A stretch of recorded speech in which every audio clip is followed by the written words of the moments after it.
비행기의 창가 좌석에서 졸고 있는데 밤 11시가 다 되어 어두워지고 있어요. 갑자기 무언가가 여러분을 깨웁니다. 창밖을 내다보니 정말 이상한 현상이 보여요. 여러분을 소름 끼치게 하는 무언가가 멀리서 하늘을 비추는 밝은 빨간색의 거대한 섬광이 있어요. 악몽 같은 해파리처럼 생겼어요. 이 섬광은 스프라이트라고 하고 색깔 때문에 레드 스프라이트라고도 불려요. 구름에서 우주로 번쩍이는 번개라고도 알려져 있죠. 밤하늘에서 깜빡이는 이 다양한 시각적 형태는 대규모 전기방전, 그러니까 쉽게 말하면 번개입니다.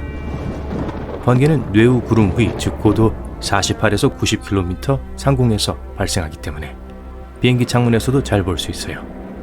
스프라이트의 가장 멋진 점은 양전하를 띤 번개라는 점인데요. 전체 번개의 5%에 불과한 매우 드문 유형입니다. 사람들은 1886년에 이 현상을 처음 발견했고 사진은 1989년에 처음으로 찍혔어요. 2018년 뉴욕주와 캐나다 온타리오주의 경계에 위치한 전설적인 나야가라 폭포는 모두를 놀라게 했어요. 포효하는 물줄기를 감상하러 온 관광객들은 폭포가 얼어붙은 것을 발견했어요. 폭포 자체가 얼어붙은 것은 아니었죠. 그렇게 거대한 물덩어리가 얼어붙는 건 불가능하죠. 하지만 미세한 물방울과 안개는 흐르는 물 위에 얼음 껍질을 형성했어요. 그 결과 나야가라 폭포가 온통 얼어붙은 듯한 착각을 불러일으킨 거예요. 실제로는 얼음 밑으로 물이 계속 흐르고 있었어요. 얼음처럼 차가운 물로 가득 찬 연못이 얼음으로 덮여 있다고 상상해보세요. 쉽죠? 이제 수십 마리의 악어 주둥이가 연못 밖으로 튀어나온 채 얼음에 꽁꽁 얼어붙어 있다고 상상해보세요. 2018년 초에 노스캐롤라이나의 늪지대를 방문했다면 그런 광경을 보셨을 거예요. 이 끔찍한 사진에도 불구하고 동물들은 완전히 살아있었습니다. 비정상적으로 추운 날씨에서 살아남은 악어만의 특별한 방법이죠. 콧구멍이 물 위에 있기 때문에 숨을 쉴 수 있었고 동시에 몸은 동면과 같은 상태에 있었던 거예요. 덕분에 동물들은 에너지를 절약하고 체온을 유지할 수 있었어요. 2018년 겨울 지구상에서 가장 건조하고 더운 곳 중 하나인 사하라 사막의 주민들은 잠에서 깨어나 모래를 덮은 두꺼운 눈층을 발견했어요. 어떤 곳에서는 그 깊이가 무려 38cm에 달하기도 했어요. 기상학자들이 이 놀라운 현상에 대한 설명을 내놓았어요. 차가운 공기 웅덩이가 가장 최근의 폭풍으로 인한 강수량과 결합해서 비 대신 눈이 내린 거라고 했죠. 2009년 6월에 이런 일이 일어났어요. 일본 일부 지역의 사람들이 폭우가 쏟아진 후 집을 나섰는데 사방에 물고기, 개구리, 올챙이만 가득한 거예요. 들판, 도로, 잔디밭, 집, 지붕에 이 생명체들이 널려 있었어요. 심지어 한 남성은 자신의 트럭과 그 주변에서 잉어 13마리를 발견하기도 했어요.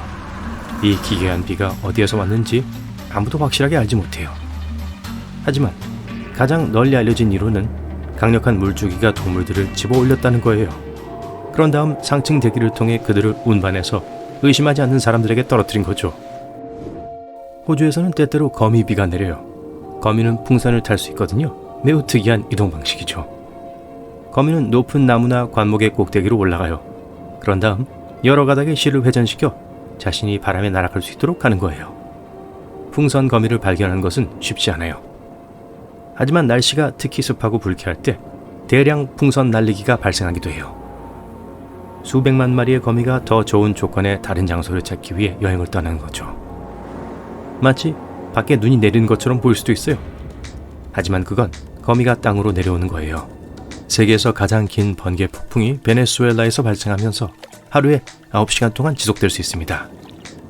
폭풍의 중심은 마라카이보 호수 상공에 있는데 구름이 일반적인 네오 구름보다 훨씬 더 높이 솟아 있어요. 카타툼보 번개라고도 하는 이 자연현상은 1년에 140에서 160일 밤에 발생하고 분당 최대 28번의 번개가 칠 수 있어요. 번개는 같은 장소에 2번 치지 않는다는 말을 들어보셨을 텐데요. 카타툼보 번개는 이 법칙을 모르는 것 같네요. 적어도 폭풍 구름이 해마다 같은 장소에 모이는 것을 막지는 못해요. 화산 토네이도는 아마도 가장 무서운 자연현상 중 하나일 거예요. 화산이 폭발하면 붉게 달아오는 암석과 화산재가 대기 중으로 높이 분출됩니다. 그리고 단단한 용암 조각과 뜨거운 가스가 화산의 경사면을 따라 이동해요. 이 흐름이 아래로 내려갈 때 갇혀있던 가스 중 일부가 상승하면서 동시에 회전하기 시작하죠. 주변 공기에 의해 압착되어 점점 더 빠르게 회전하게 돼요. 이것이 화산 토네이도가 탄생하는 방식입니다. 다행히도 이 현상은 수명이 매우 짧아요. 캐나다의 뉴펀들랜드 섬은 지구상에서 가장 따뜻한 곳이라고 할 수는 없지만 여전히 그렇게 춥진 않아요. 하지만 여름 휴가를 며칠 앞두고 집 앞에 쌓인 눈을 삽으로 치워야 한다고 상상해보세요. 2018년 6월에 이 섬에서 일어난 일이 바로 그런 일이었어요. 뉴펀들랜드 해안에서 불어닥친 한파가 섬의 여러 지역을 5cm의 눈으로 덮었어요. 게다가 기온도 모든 기록을 경신했죠. 뉴펀들랜드의 여름은 보통 평균 19도, 매우 더운 날씨는 32도에 달해요. 하지만 그 악명 높은 6월은 아침 기온이 3도에 불과해서 사람들에게 깊은 인상을 남겼어요. 나팔꽃 구름은 매우 드뭅니다. 하늘을 가로지르는 거대한 튜브처럼 보이는데 비교적 낮은 곳에 위치하면서 965km 이상을 이동할 수 있어요. 대부분의 연구자들은 상승 기류가 구름을 통과할 때 이러한 구름이 나타나는데 동의해요. 이 때문에 구름이 구르는 모양이 만들어지죠. 구름 뒤쪽에 차가운 공기가 구름을 아래로 가라앉게 만들어요. 나팔꽃 구름을 볼 수 있는 유일한 곳은 아니지만 최고의 장소는 호주의 카펜타리아만입니다. 그 구름을 보기 위해 그곳을 여행하기로 결정했다면 9월 말에서 11월 초 사이를 선택하세요. 2018년 3월 19일 엘라바마 주민들은 하늘에서 거대한 얼음 덩어리가 떨어지는 걸 목격했어요. 수백만 달러 상당의 피해를 입힌 엘라바마의 악명 높은 우박 폭풍이었어요. 우박이 내린 후 상점 창문이 깨지고 자동차 앞유리가 깨지고 광고판이 부서지고 지붕에 구멍이 뚫리는 등 폐허가 된 모습이었죠. 하지만 연구자들을 정말 흥분시킨 건 엘라바마주 컬먼 마을 근처에서 발견된 우박이었어요. 소프트볼 크기의 이 우박은 가로가 13cm 이상으로 주신기록을 세웠죠. 2012년 영국 도시대 하늘이 처음에는 불길하게 어둡게 변했다가 노란색으로 변했어요. 그 후 파란색 젤라틴 공이 땅으로 떨어지기 시작했어요. 이 지역의 어떤 남자가 차고로 걸어가던 중 희끗무례한 우박 사이에서 비정상적으로 밝은 무언가를 발견했습니다. 연구원들이 이 젤리비를 조사한 결과 이 공이 기적이나 화분용 흙에 사용되는 물질로 만들어졌다는 걸 알아냈어요. 이 물질은 액체를 흡수하는 데 사용돼요. 공이 하늘에서 떨어지는지는 아직 명확하지 않아요. 아니면 얼음이 녹으면서 이미 존재하던 결정 몇 개가 눈 깜짝할 사이에 팽창한 것일 수도 있죠. 2018년 3월 네바다 북부 지역 주민들은 역사상 가장 희귀하고 기괴한 구름인 말굽구름을 볼 수 있었어요. 확실히 기괴하고 무섭게 보이네요. 하지만 기상학자들은 이 흥미로운 모양의 소용돌이가 평평한 구름이 따뜻한 상승 기둥 위로 이동할 때 발생한다는 사실을 알고 있어요. 이 공기가 구름의 모양을 만들고 구름의 움직임에 약간의 회전을 더하죠.